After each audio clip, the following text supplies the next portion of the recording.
Como vocês estão? Feliz ano novo! Primeira vez que eu os vejo este ano.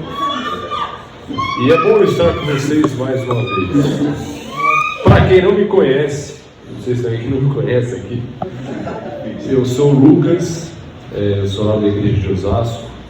Eu sempre estou acompanhado da Bia, mas hoje ela está doente, ela não pôde vir. E esse ano estamos trabalhando aí como regional de jovens aqui na região de Osasco, né, a 10ª região. E é muito bom estar com vocês e nos veremos bastante. Se o Matheus me chamar, a gente vai se ver bastante esse ano. Muito bem, gente, vamos ao estudo dessa manhã. Pega a sua Bíblia aí, vai abrindo sua Bíblia no livro de João. Se você está perto de alguém que não tem Bíblia, senta junto aí, compartilha a palavra. Também, se você está sem e quiser acompanhar sozinho, eu creio que deve ter alguma Bíblia de reserva lá atrás, também se manifeste, para que ninguém fique perdido na nossa leitura. Tá? Aproveitando, enquanto vocês abrem aí, eu queria dar uns parabéns, eu queria puxar a sardinha para o meu lado, para os jovens daqui, porque é muito gostoso, estava com eles na escola sabatina, e infelizmente é raro a gente ver jovens que estão comprometidos com o estudo da Bíblia, com a pregação do Evangelho, com a missão de Deus, e é muito bom ver isso aqui. Então, Mateus, parabéns. Lógico, a glória não é sua, é de Jesus, mas você tem uma grande parte nisso, e você, juventude, que Deus seja louvado pela vida de vocês. Amém. Vamos continuar firmes nesse ano e até que Ele venha. Amém. João capítulo 1, não é a carta, tá? É o Evangelho de João.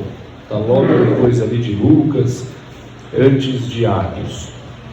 Você conseguiu abrir aí sua Bíblia? Ok? Alguém precisa de misericórdia ainda? A gente entende, não tem problema. A gente pode esperar. Muito bem. Então, abra sua Bíblia em João capítulo 1. Se você já abriu sua Bíblia, eu te convido a fechar os seus olhos para a gente fazer mais uma oração. Pode ser? Vamos lá. Pai querido, louvado seja o teu nome.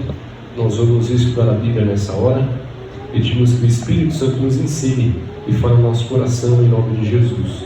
Amém. Vamos lá, João capítulo 1. Antes de eu começar a ler com você, deixa eu te fazer uma pergunta profunda. Quem é Jesus? Olha que pergunta fácil de se responder em 2 minutos num sábado de manhã. Quem é Jesus? Imagine que você está andando na rua e cruza com uma pessoa que não conhece Jesus e que nunca ouviu falar sobre aquilo que nós conhecemos, e ela chega para você e pergunta isso: quem é Jesus? Você pode me explicar? O que você diria? Nosso Salvador. Muito bem. O que mais? Nosso Criador. Muito bem. Deus. Ok. É muito interessante quando nós vamos ao Novo Testamento, que fala mais explicitamente sobre Jesus, e no Novo Testamento nós encontramos referências de Jesus no Antigo Testamento. Os escritores do Novo Testamento fazem muito isso. Eles fazem referências ao Antigo Testamento, mostrando como Jesus já estava presente no Antigo Testamento. A gente encontra isso várias vezes no Novo Testamento, nas Escrituras, inclusive em João capítulo 1, e você vai ver isso aí comigo nessa manhã. Vamos começar a leitura, vamos devagar, a partir de João capítulo 1. Antes da leitura, uma explicaçãozinha, uma complementação. João, o evangelista, antes de começar as histórias, né, o conteúdo, a matéria do seu evangelho, ele escreveu um prólogo. Então existe um negócio no evangelho de João que é chamado de prólogo de João. O que é o prólogo?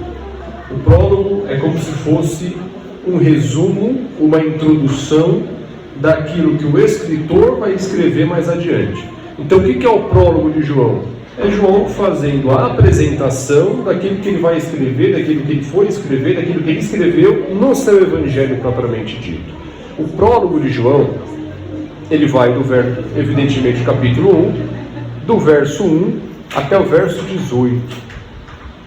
E nesse prólogo, veja gente, é só o prólogo, tá? É o resumo do que está no livro. E neste prólogo, só nesse resumo, nesse começo, nós encontramos coisas preciosas sobre Jesus Cristo.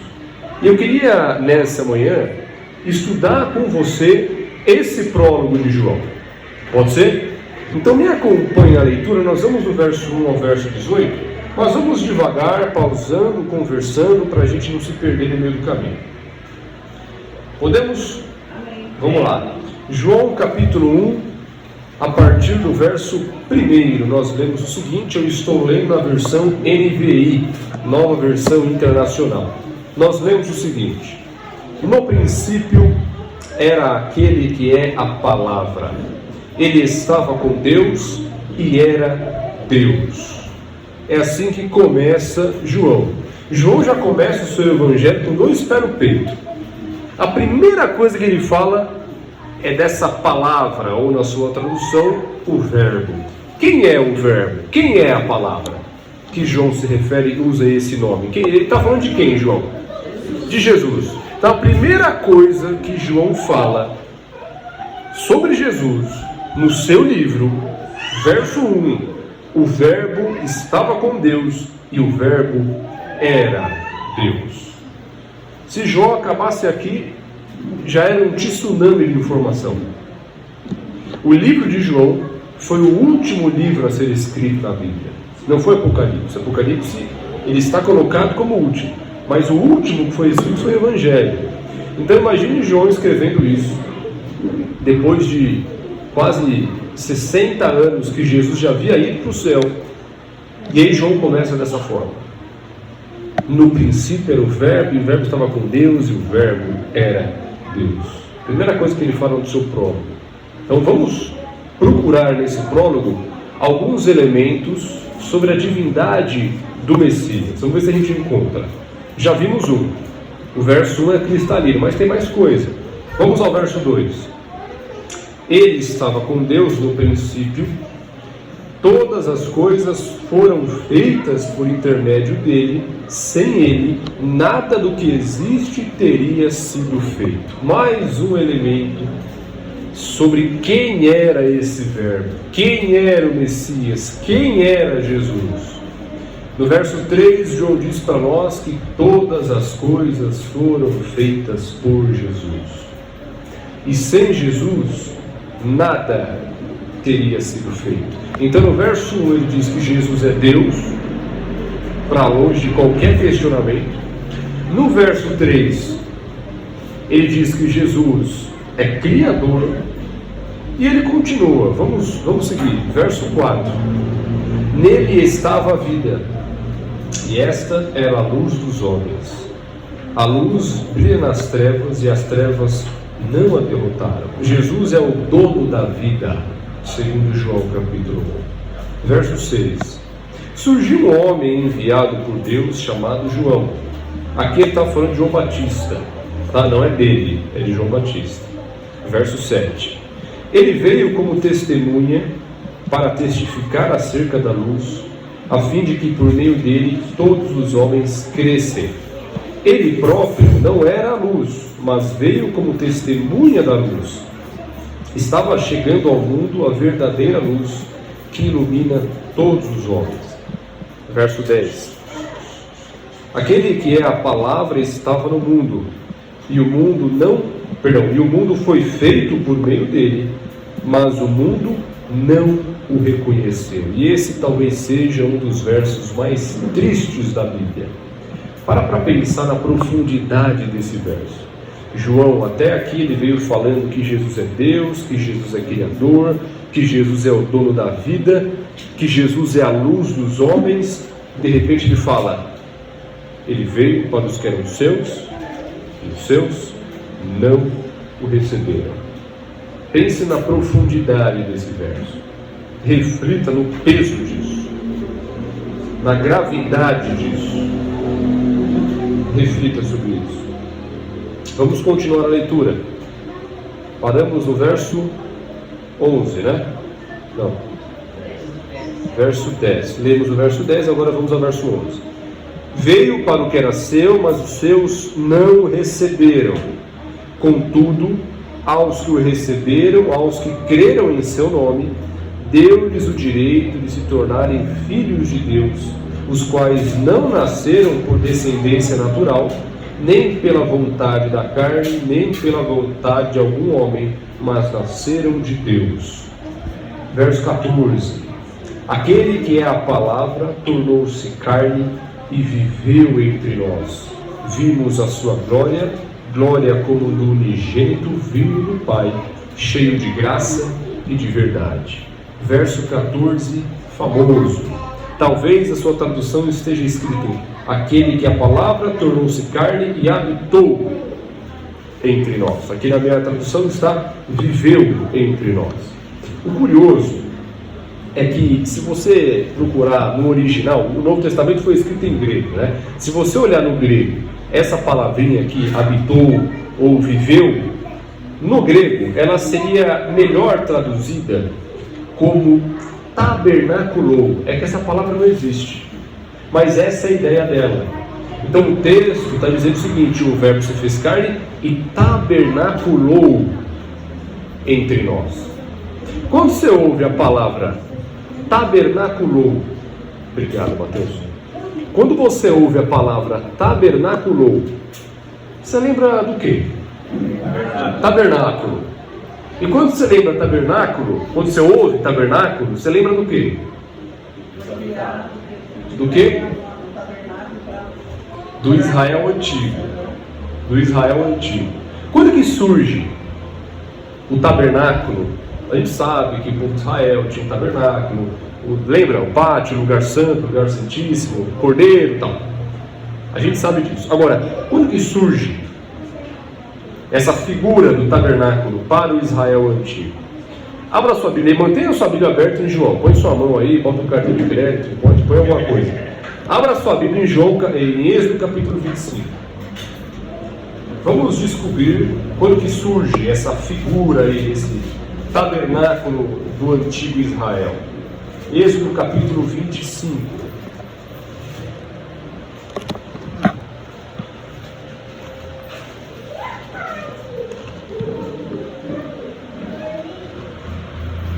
Êxodo capítulo 25, dá uma olhada aí no verso 8. Êxodo 25, 8. Nós lemos o seguinte, está na tela para você também que está sem Bíblia. E farão um santuário para mim, e eu habitarei no meio deles. Quem está dizendo isso aqui? Deus, né? De quem foi a iniciativa de construir um tabernáculo, um santuário? Deus. Como que surgiu a figura do tabernáculo no antigo Israel? Porque Deus pediu. Por que Deus pediu? Porque Ele queria habitar no meio do povo. E é isso que João está dizendo sobre Jesus. Quando os seus leitores lessem de João, lessem o verbo se fez carne e tabernaculou entre nós, os seus leitores, assim como nós, lembrariam do tabernáculo do Israel antigo. E lembrariam de Deus, que pediu para que o tabernáculo fosse construído, porque Ele queria habitar no meio do povo. Então, quando João escreve isso aqui no verso 14, ele quer que os seus leitores pensem no Deus do antigo Israel, no Deus de Israel. Ele faz uma conexão entre o verbo que veio tabernacular e o Deus que tabernaculou lá com o antigo Israel. Então isso aqui é mais um elemento que João usa para mostrar a natureza do Messias, para mostrar que o Messias não era só um ser humano qualquer, mas era Deus. Então quando você lê o verso 14, pense no Deus de Israel do Antigo Testamento. É isso que João está dizendo. Ele quer mostrar a divindade do verbo. Beleza? Alguém se perdeu? Alguém se confundiu? Vamos adiante. Ainda no verso 14, a primeira linha, né, nós já exploramos, aquele que a palavra tornou-se carne e viveu entre nós. Só que ele fala mais um negocinho, ó. Vimos a sua glória, glória como do unigênito vindo do Pai, cheio de graça e de verdade. pensando no tabernáculo lá, quando você ouve sobre glória, vimos a sua glória, você lembra de alguma coisa? Da Shekinah. Como que se manifestava a glória de Deus, a presença de Deus, neste tabernáculo aí de Êxodo 25:8 que nós lemos? Como que se manifestou? Como que Deus se manifestava de forma visível no tabernáculo? Na Shekinah. Você lembra da Arca da Aliança? Em cima da Arca da Aliança tinha uma tampa, que era chamada de propiciatório. Nessa tampa tinham 2 querubins que foram esculpidos, né? Um de frente para o outro. E no meio desses 2 querubins, Deus se manifestava na Shekinah.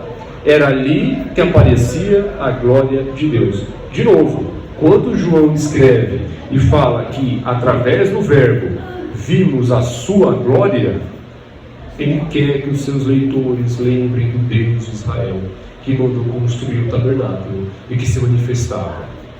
Aqui é a mesma coisa. É como se João estivesse dizendo: vocês lembram do Deus de Israel lá atrás, do povo que mandou construir um tabernáculo para habitar no meio deles e que se manifestava a sua glória no tabernáculo? Pois é, o verbo veio tabernacular com vocês. E este verbo manifestou a sua glória também. Você percebe João ligando Jesus, o Messias, com o relato do Antigo Testamento? Sim? Guarde isso na sua mente. Vamos seguir. Verso 15. Aqui é o João Batista. João dá testemunho dele. Ele exclama: este é aquele de quem eu falei. Aquele que vem depois de mim é superior a mim, porque já existia antes de mim. Veja, quem está falando isso aqui é João Batista. E esse verso não teria nada demais se não fosse por um detalhe. Veja, o final do verso diz o seguinte: João dizendo, porque já existia antes de mim. Então João Batista está dizendo que o verbo Messias já existia antes dele. O detalhe é o seguinte: João Batista era 6 meses mais velho que Jesus. Se você ler, eu acho que está no Evangelho de Lucas, quando Isabel, que era mãe de João Batista, estava grávida de João Batista, depois de 6 meses de gravidez, Maria aparece grávida de Jesus. Então João Batista era 6 meses, mais ou menos, mais velho que Jesus. Só que aqui João Batista diz que o Jesus que ele está falando já existia antes dele. Como que eu concilio as duas coisas? Jesus só pode ser Deus. João Batista e João, o evangelista, está dizendo que Jesus sempre existiu.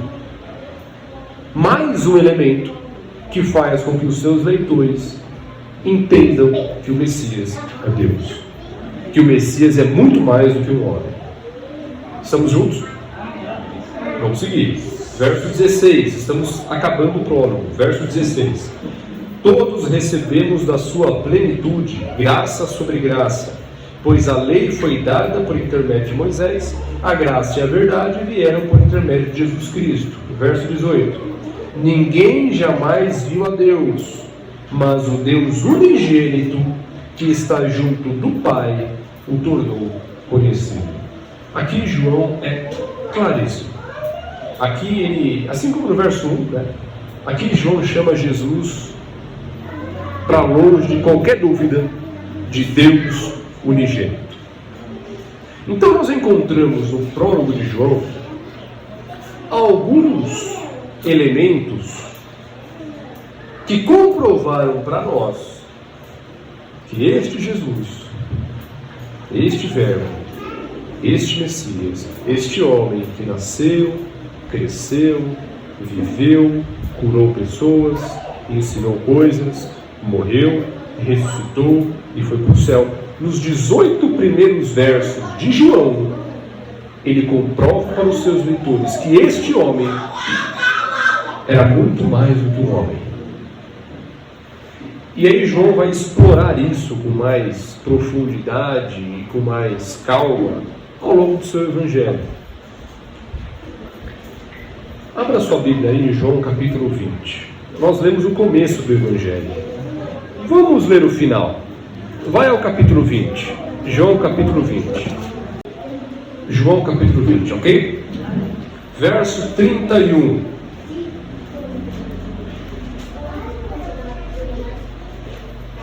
Diz o seguinte: mas estes, vamos ler o 30 também, vai.